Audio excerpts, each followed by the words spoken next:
Bonjour à tous les amis, petite vidéo mode format blog comme ça rapidement à l'arrache.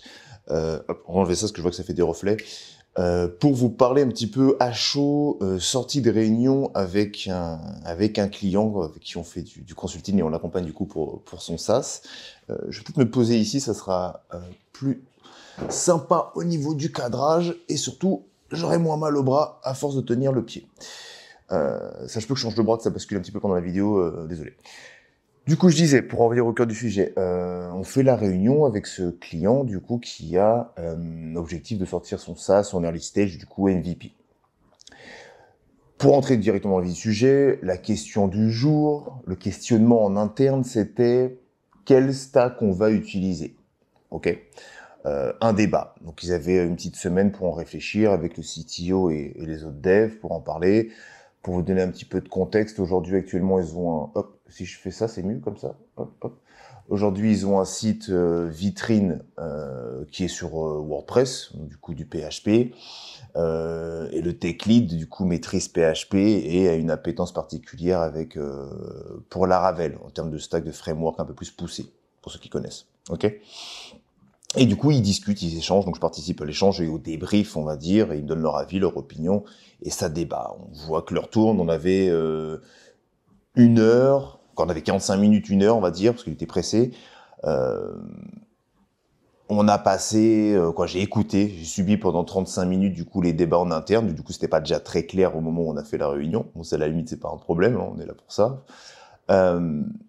Et derrière, en fin de compte, on a perdu, c'est ce que je leur ai dit quand c'était à moi de parler, du coup, finalement, on a perdu quasiment une demi-heure à écouter les avantages, les inconvénients, et que chacun défendait sa crèmerie pour savoir quel stack avait été, va être utilisé pour le MVP.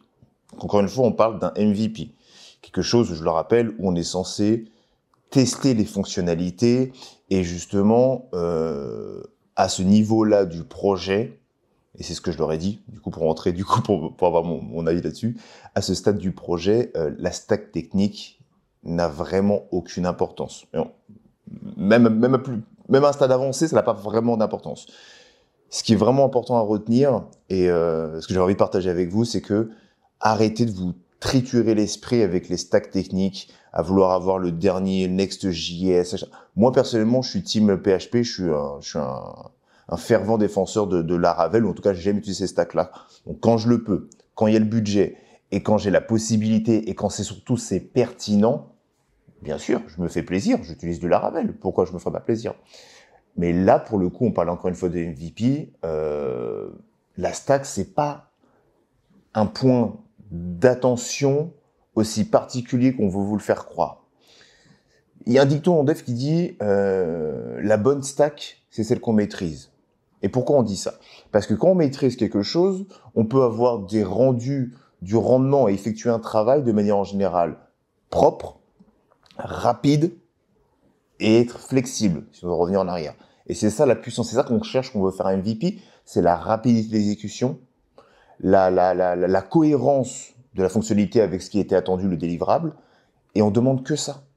Donc que ça soit du no-code, avec du Bubble, du Make, du N8, du Webflow, peu importe ce que vous allez mettre sur la table, comme fonctionnalité vous allez proposer, la première question qui doit venir, c'est comment je peux arriver à mettre en place cette fonctionnalité en early stage MVP, bien entendu, on est encore dans ce même contexte-là.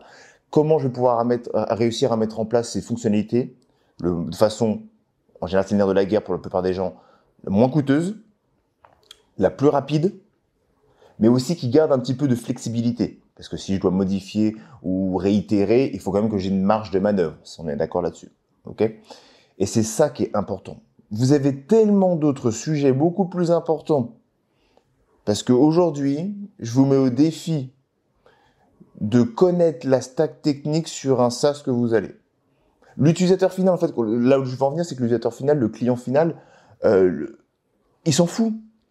Du moment que le produit correspond à ses attentes, et moi, là, je parle à moi aussi, en premier, quand je dis ça, c'est, il s'en fout que ce soit sur Laravel, en PHP, avec des contrôleurs, avec un modèle MVC bien fait, etc., que ça respecte des patterns. Il n'en a rien à faire, clairement. Lui, ce qu'il veut, il a payé, il veut que ça fonctionne. Ce qui se passe derrière, il s'en moque totalement. C'est un peu le même principe pour les gens qui achètent des voitures. Elles sont jolies à l'extérieur, elles sont fonctionnelles, elles roulent, elles tombent pas en panne. Le reste, que le moteur, ça soit un V8 biturbo cylindre de je sais pas quoi, 4 roues motrices et tout, je ne sais quoi, à part ceux qui sont passionnés et qui veulent et qui recherchent ça, les autres des gens, ils vous répondront, bah, oh, du moment qu'elle roule, ou, bof. Vous voyez? Et c'est un peu le même principe, c'est que dans votre SaaS, dans votre MVP, encore une fois en early stage, ce qu'on veut, c'est tester. On veut que ça fonctionne. Les vrais sujets et les vraies problématiques, elles vont arriver par la suite. Ça, c'est la partie visible et on met une grosse importance, c'est la stack. Mais finalement, derrière, ça va être en gros le taux de rétention, le taux des abonnements, il faut quand même garder les utilisateurs, augmenter et améliorer les fonctionnalités, trouver bien et cibler son marché. Tout ça, ce sont des vrais points indispensables et ô combien beaucoup plus importants que savoir si j'ai fait mon site ou mon application, mon SaaS sur bubble.io, sur machin, etc. Ça, tout le monde s'en fout.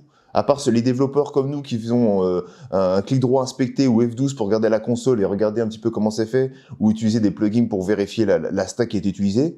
Le reste, les gens, 99% des gens n'en ont rien à faire, ils veulent que ça fonctionne. Donc vraiment, pour résumer, le petit point que je voulais en fait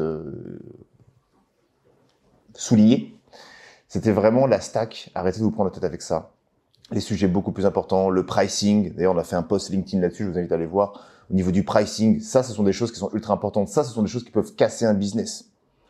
Un MVP en early stage, une stack, c'est fait pour être testé et délivré rapidement. Le reste, vous n'avez pas le temps de vous faire plaisir dans ce moment-là.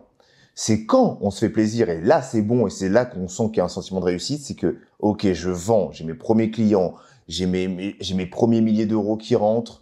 Là, ok, maintenant, je dois soit scale, soit faire évoluer, ou soit je dois réinvestir dans une UX, et du coup, on a l'occasion dans le back aussi. Là, je me fais plaisir, j'utilise la stack de mes rêves, alors que ce soit du Next.js, du Nest, du Laravel, ou même encore du no-code, ça se trouve si ça fonctionne encore très bien, il n'y a pas de souci, du WeWeb, du Webflow, peu importe. Mais là, vous pourrez vous faire plaisir. Mais à ce moment-là, pour l'instant, pricing, positionnement, cible, marché, ce sont des items tellement beaucoup plus importants, le marketing, qu'une stack, que vraiment ne vous prenez pas la tête avec ça. Parce qu'en gros, en résumé, du coup, cette réunion, finalement, on est sorti une demi-heure, trois quarts d'heure à papoter d'une stack technique pour finalement se dire, bon, effectivement, peut-être qu'on va poser les premières briques avec du no-code. Bon, finalement. Donc là, ils sont encore de réflexion. Là, on s'est laissé 2 jours. 2 jours pour revenir, pour donner une réponse sur la stack qu'ils voulaient mettre en place. Hors conseil, etc. et tout. Je ne vais pas tout délivrer ici, sinon ça serait trop donné. De détails, bien sûr, je parle, par rapport aux clients. Mais, donc voilà, en gros, c'était tout ça que je voulais partager avec vous très rapidement. Donc ça sera monté comme ça, hein, je vais envoyer ça, et puis vous me direz ce que vous en pensez. Est-ce que vous aussi, vous êtes bataillé, ou vous avez douté, ou vous avez perdu du temps pour x, y raison sur le choix de votre stack technique? Laissez-le nous savoir en commentaire. Et on se retrouve bientôt du coup pour une prochaine vidéo sur le SaaS. Ciao, à plus tard.